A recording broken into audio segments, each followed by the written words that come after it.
CHAPTER 41 Moby Dick I, Ishmael, was one of that crew. My shouts had gone up with the rest. My oath had been welded with theirs. And stronger I shouted, and more did I hammer and clinch my oath, because of the dread in my soul. A wild, mystical, sympathetical feeling was in me. Ahab's quenchless feud seemed mine. With greedy ears I learned the history of that murderous monster against whom I and all the others had taken our oaths of violence and revenge. For some time past, though at intervals only, the unaccompanied, secluded white whale had haunted those uncivilized seas mostly frequented by the sperm whale fishermen. But not all of them knew of his existence. Only a few of them, comparatively, had knowingly seen him, while the number who as yet had actually and knowingly given battle to him was small indeed. For, owing to the large number of whale cruisers, the disorderly way they were sprinkled over the entire watery circumference, many of them adventurously pushing their quest along solitary latitudes, so as seldom or never for a whole 12-month or more on a stretch to encounter a single news-telling sail of any sort, the inordinate length of each separate voyage, the irregularity of the times of sailing from home, all these, with other circumstances, direct and indirect, long obstructed the spread through the whole world-wide whaling fleet of the special individualizing tidings concerning Moby Dick. It was hardly to be doubted that several vessels reported to have encountered at such or such a time, or on such or such a meridian, a sperm whale of uncommon magnitude and malignity, which whale, after doing great mischief to his assailants, had completely escaped them. To some minds it was not an unfair presumption, I say, that the whale in question must have been no other than Moby Dick.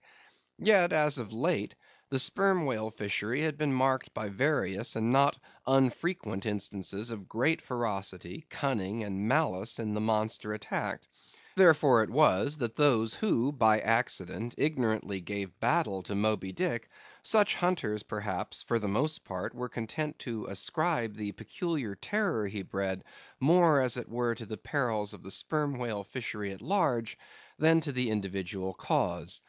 In that way, mostly, the disastrous encounter between Ahab and the whale had hitherto been popularly regarded. And as for those who previously hearing of the white whale, by chance caught sight of him, in the beginning of the thing they had, every one of them, almost as boldly and fearlessly lowered for him, as for any other whale of that species. But at length such calamities did ensue in these assaults, not restricted to sprained wrists and ankles, broken limbs, or devouring amputations, but fatal to the last degree of fatality; those repeated disastrous repulses all accumulating and piling their terrors upon Moby Dick; those things had gone far to shake the fortitude of many brave hunters, to whom the story of the white whale had eventually come. Nor did wild rumors of all sorts fail to exaggerate, and still the more horrify the true histories of these deadly encounters. For not only do fabulous rumors naturally grow out of the very body of all surprising, terrible events, as the smitten tree gives birth to its fungi; but in maritime life, far more than in that of terra firma, wild rumors abound, wherever there is any adequate reality for them to cling to. And as the sea surpasses the land in this matter, so the whale fishery surpasses every other sort of maritime life, in the wonderfulness and fearfulness of the rumors which sometimes circulate there. For not only are whalemen as a body unexempt from that ignorance and superstitiousness hereditary to all sailors, but of all sailors they are, by all odds, the most directly brought into contact with whatever is appallingly astonishing in the sea.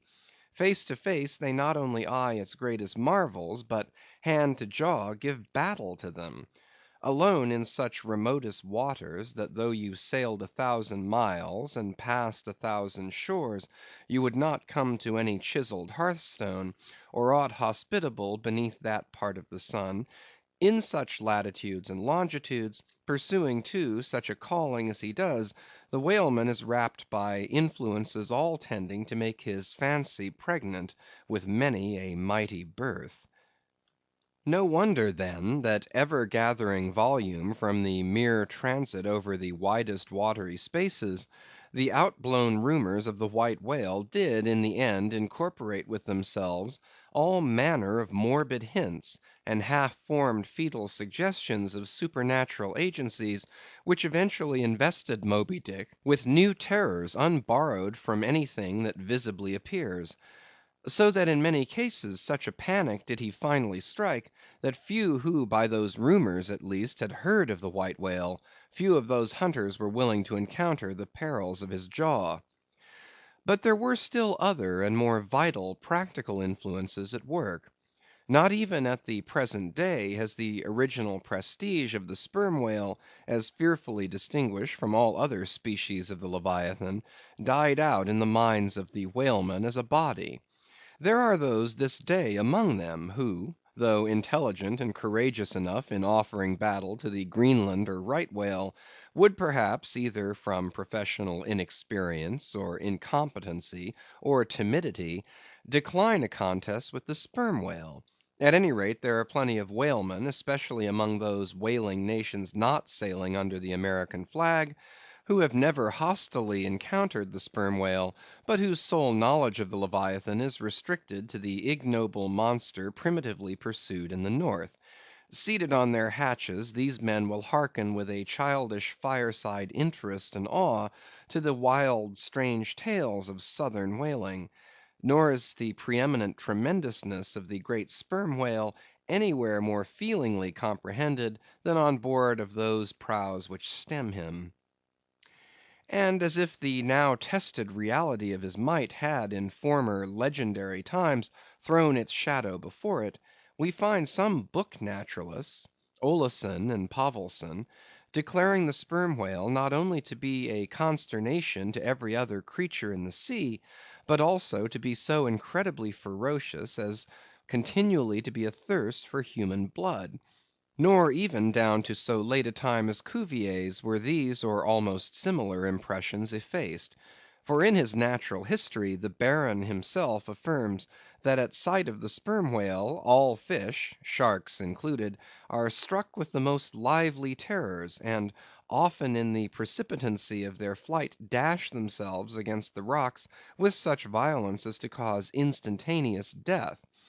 And however the general experiences in the fishery may amend such reports as these, yet in their full terribleness, even to the bloodthirsty item of Pavelson, the superstitious belief in them is, in some vicissitudes of their vocation, revived in the minds of the hunters. So that overawed by the rumors and portents concerning him, not a few of the fishermen recalled, in reference to Moby Dick, the earlier days of the sperm whale fishery, when it was oftentimes hard to induce long practised right whalemen to embark in the perils of this new and daring warfare; such men protesting that although other leviathans might be hopefully pursued, yet to chase and point lance at such an apparition as the sperm whale was not for mortal man;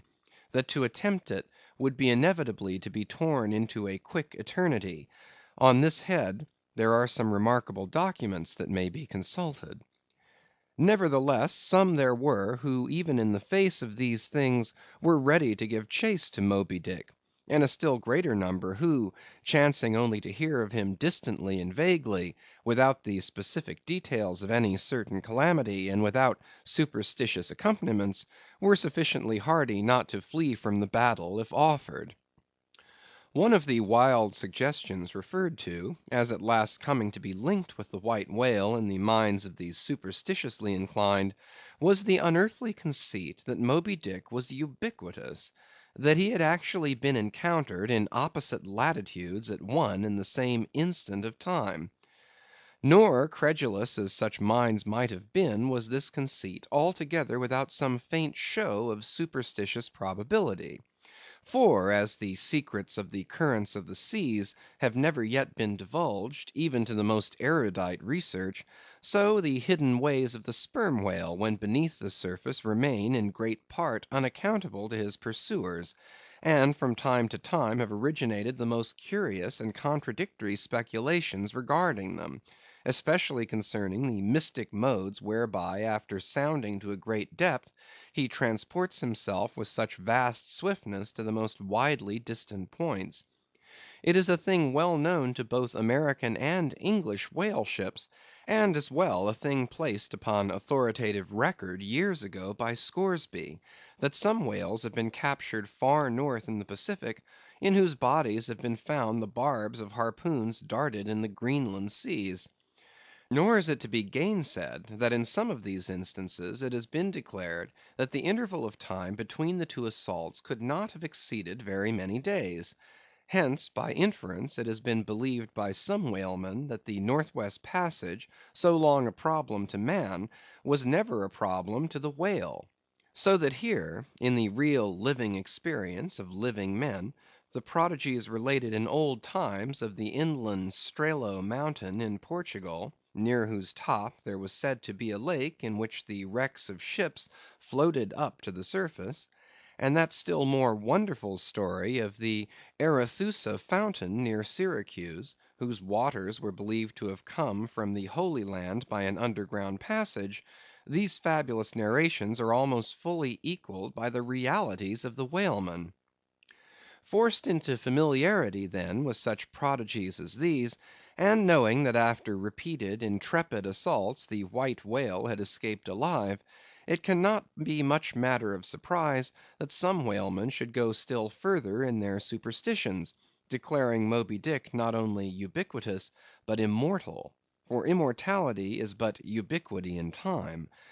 That though groves of spears should be planted in his flanks, he would still swim away unharmed; or if indeed he should ever be made to spout thick blood, such a sight would be but a ghastly deception; for again in unsanguined billows, hundreds of leagues away, his unsullied jet would once more be seen.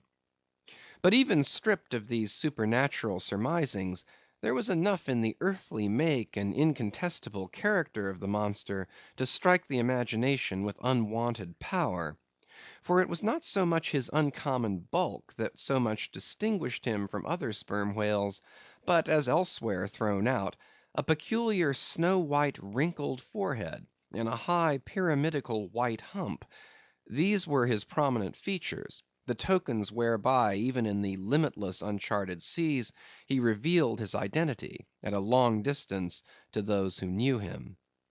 The rest of his body was so streaked, and spotted, and marbled with the same shrouded hue, that in the end he had gained his distinctive appellation of the White Whale; a name, indeed, literally justified by his vivid aspect, when seen gliding at high noon through a dark blue sea, leaving a Milky Way wake of creamy foam, all spangled with golden gleamings.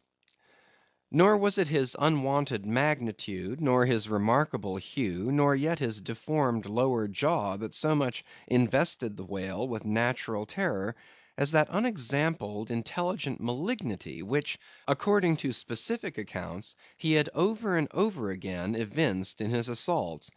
More than all, his treacherous retreats struck more dismay than perhaps aught else; for when swimming before his exulting pursuers, with every apparent symptom of alarm, he had several times been known to turn round suddenly, and bearing down upon them, either stave their boats to splinters, or drive them back in consternation to their ship. Already several fatalities had attended his chase. But though similar disasters, however little bruited ashore, were by no means unusual in the fishery, yet in most instances such seemed the white whale's infernal aforethought of ferocity, that every dismembering or death that he caused was not wholly regarded as having been inflicted by an unintelligent agent.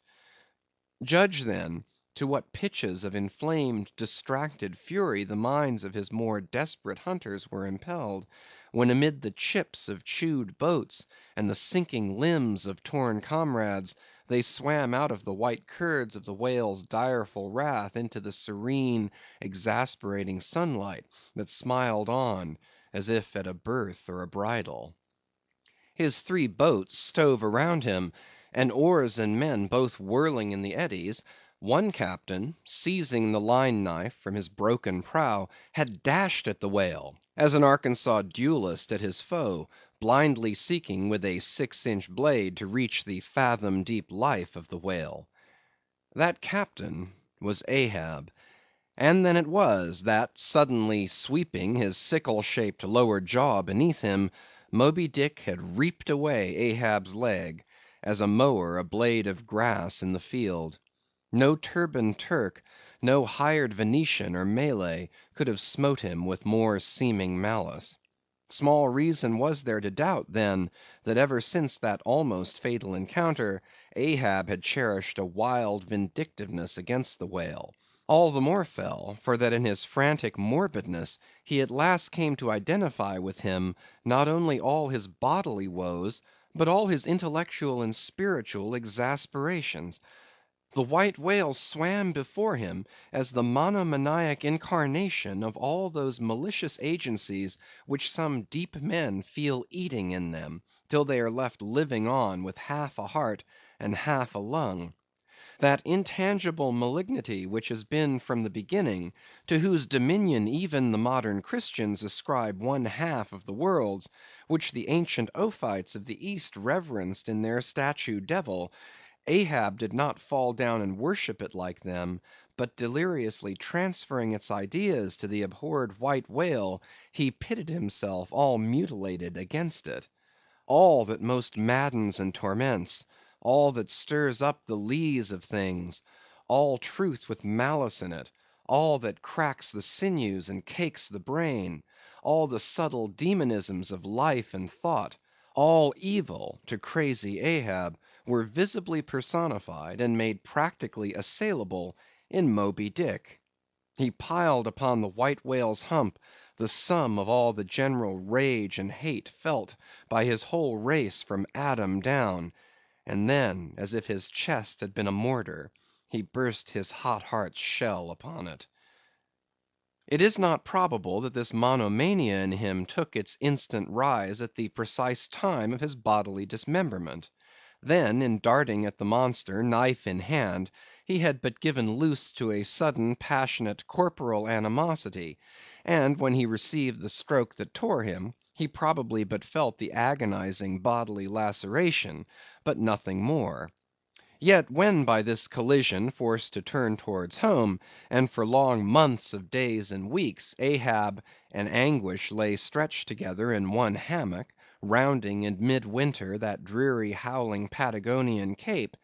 then it was that his torn body and gashed soul bled into one another, and so interfusing, made him mad.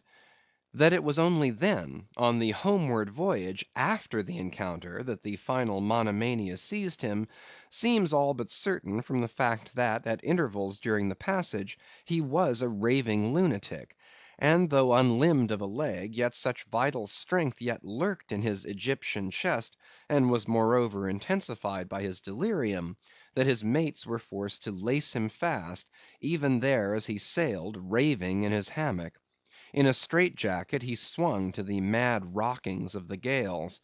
and when running into more sufferable latitudes, the ship, with mild stunsails spread, floated across the tranquil tropics, and to all appearances the old man's delirium seemed left behind him with the Cape Horn swells, and he came forth from his dark den into the blessed light and air;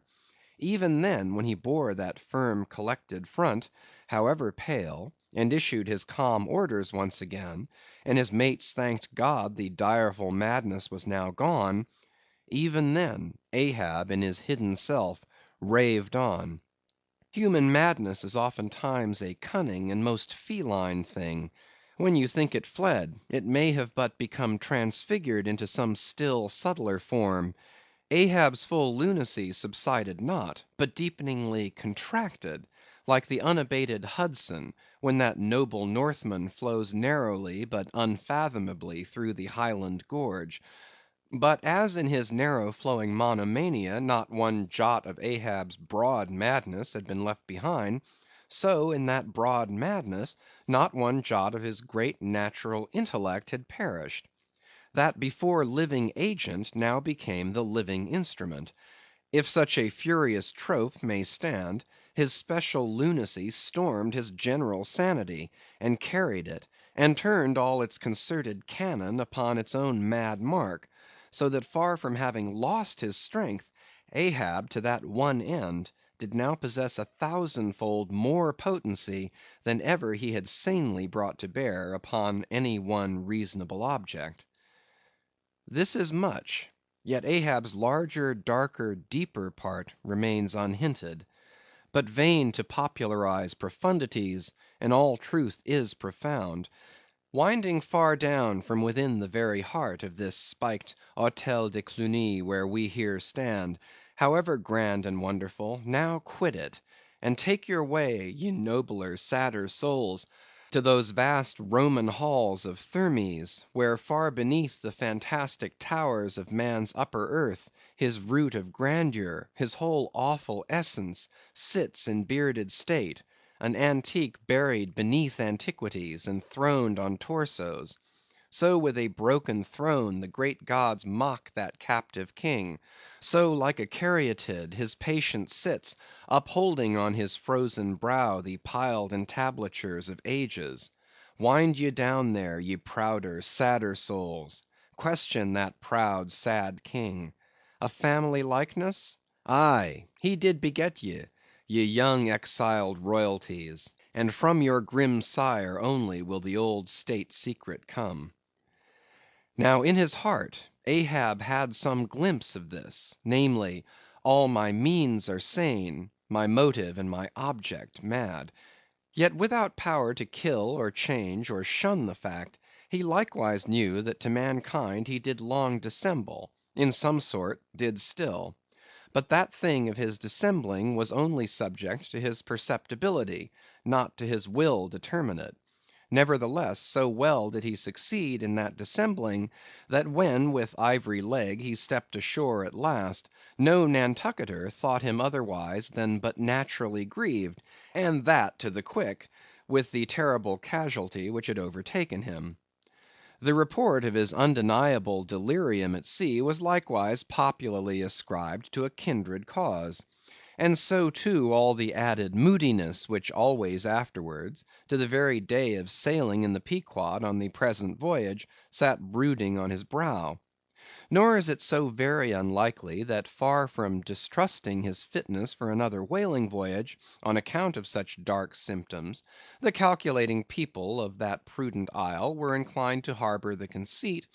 that for those very reasons he was all the better qualified and set on edge for a pursuit so full of rage and wildness as the bloody hunt of whales. Gnawed within and scorched without by the infixed unrelenting fangs of some incurable idea, such a one, could he be found, would seem the very man to dart his iron and lift his lance against the most appalling of all brutes.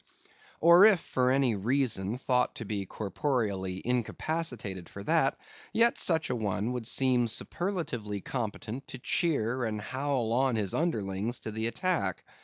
But be all this as it may, certain it is, that with the mad secret of his unabated rage bolted up and keyed in him, Ahab had purposely sailed upon the present voyage with the one only and all engrossing object of hunting the white whale. Had any one of his old acquaintances on shore but half dreamed of what was lurking in him then, how soon would their aghast and righteous souls have wrenched the ship from such a fiendish man. They were bent on profitable cruises, the profit to be counted down in dollars from the mint. He was intent on an audacious, immitigable, and supernatural revenge.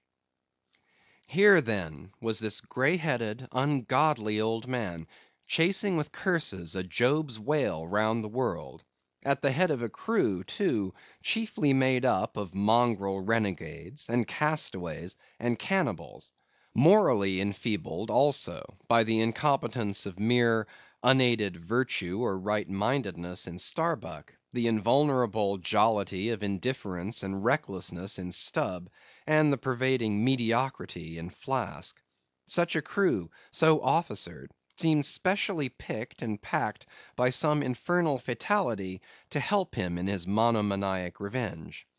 How it was that they so aboundingly responded to the old man's ire,